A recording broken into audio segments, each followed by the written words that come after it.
is one of the best concepts, sci-fi, that I've seen since Interstellar. This movie does not deserve that rating. I'm not saying that it's a good movie. I'm not saying that it's going to blow your mind. But Interstellar is over the top in terms of how they choose to present their story and their idea and the concept. But when you strip away all the visual effects, when you strip away all these noisy concepts, it's a very simple story of people trying to leave Earth, to go to live on another planet. CRATER is the same way. It's people, now they've messed up Earth, now they're trying to live on another planet. And there is another planet, but there's also a moon colony. So initially they had an idea that they could move to the moon, so they created this idea of a good place, but then they discovered that there were precious metals, so they started focusing on bringing in people to go mine there, so that now if they mine there and complete their contract, then there's another place that they found called the Omega. So when you complete the contract and do what's supposed to be done, now you qualify to go to, when you earn a certain point, you qualify to go to the Omega. I think it's called the Omega, because now people can go back on Earth. So this is a story about 4 kids. It's a story about one kid, this kid. And so his dad makes him promise that after his death, he has to go to the crater. What is on the crater? Crater, we don't know. I'm not here to spoil it for you. I'm just here to talk about what I thought about this particular film. So the movie, basically, the first and second act follows this particular kid and his friends. It's like 4 generic friends. And when I mean 4 generic friends, when I say 4 generic friends, you know what I mean. There's diversity. There's diversity in terms of color and race. So you have the Chinese, you have the African Americans, which are the 2 main characters. Then you have the Caucasians, and then you have the female character. So you have these other friends trying to help this kid get to the other point. So they all decide to go out. It's a colony, is enclosed. So now they steal one of the vehicles and then leave the colony. And now they spend a lot of time on the surface of the moon. So we see them go out, and you get now here, and you get, as usual, because it's a family movie, you get now to understand the dynamics of each character, what they are going through, their challenges, because it's a family movie. That's how they do. You find out something about the Asian young man, then you find something about the Asian kid, then you find something about the African American kid, you find something about the young lady, you find something about the young dude, and now you find something also about this guy. Many things happen. Now, I think the reason that this movie got this particular review is because of that second act, because the second act drags a lot, because they spend a lot of time meandering around the moon, doing stupid things, doing things that you look at and go like, yeah, that's going to go wrong, and it actually goes wrong, and there are consequences for what they do. But eventually, after they now get to the crater, the third act for me was where everything changed, because now everything that happened in the second act, the boring stuff, the things that you are looking at and going like, yeah, that's kind of stupid, all the things that happened there and the fact act actually pay off, because now they start to make sense. It's one of those movies that introduces you to a lot of things during the first and second act, and you go like, where is this story going? There's nothing happening. Yes, they started out very well, but now they seem to have stagnated. These things that are doing are so generic. Other things are introduced, and you're like, where are they taking this story? Until they get to the crater and they get to this other thing, and now you discover something else, and after you discover something else happens, and now one of the characters finds themselves at the Omega, but their friends are left behind. Now that's now where the sci-fi part of this particular movie for me made a lot of sense, and I absolutely enjoyed what they did with that ending. That last part, that last 20-minute part, that was fantastic. I loved it. Was I think the right word to use would be well thought through. Everything that happened before was justified during that last 20 minutes, and it was packaged so well that it actually made sense. It's an Interstellar level ending.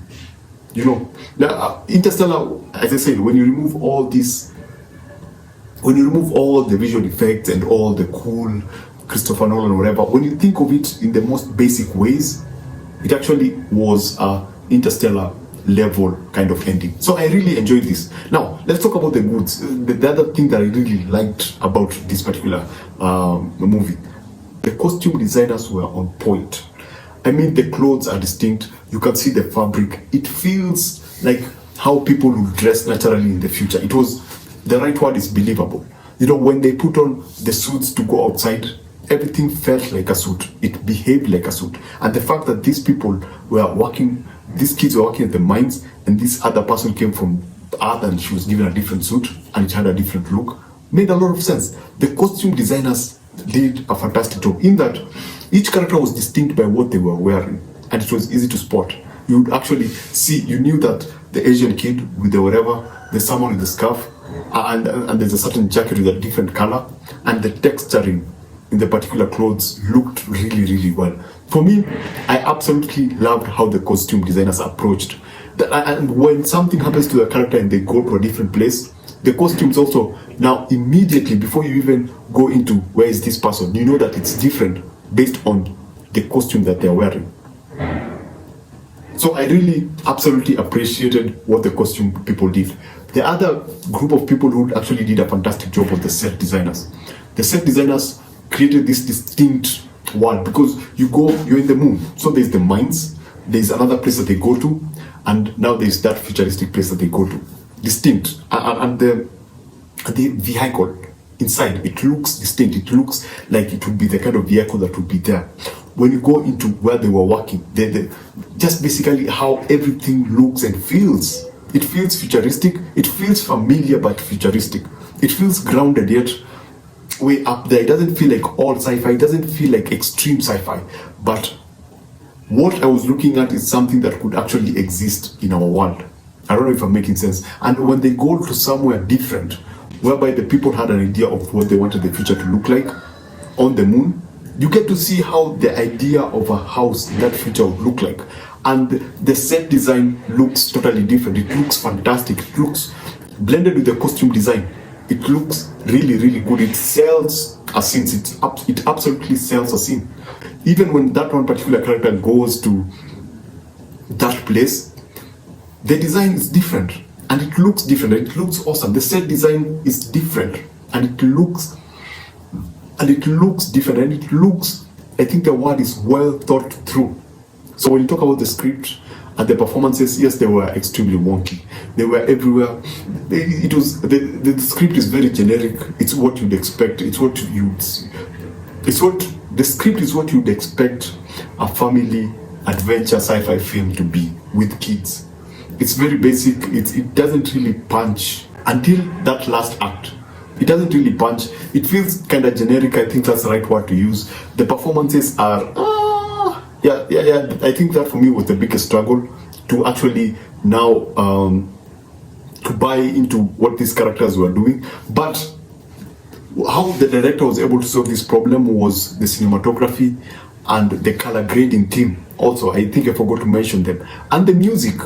How they put you straight into the film. It feels like an animated movie. They used a certain song or theme that felt like an animated theme with a certain energy at the beginning. So it gets you in, and the color grading gives this world a certain clean and very colorful and very color-rich movie, despite the fact that they are on the moon. Yeah. So basically, I don't think this movie deserved this rating. I honestly think this was far more better than what people put out there, especially. And if you're going to watch it, if you haven't seen this movie, I would suggest you just be patient with the movie. Just be patient until the third act. There's a very, very good payoff, and I absolutely enjoyed this. So yeah, try to watch what you enjoy and enjoy what you're watching. So thanks for watching, and I'll see you on the next one.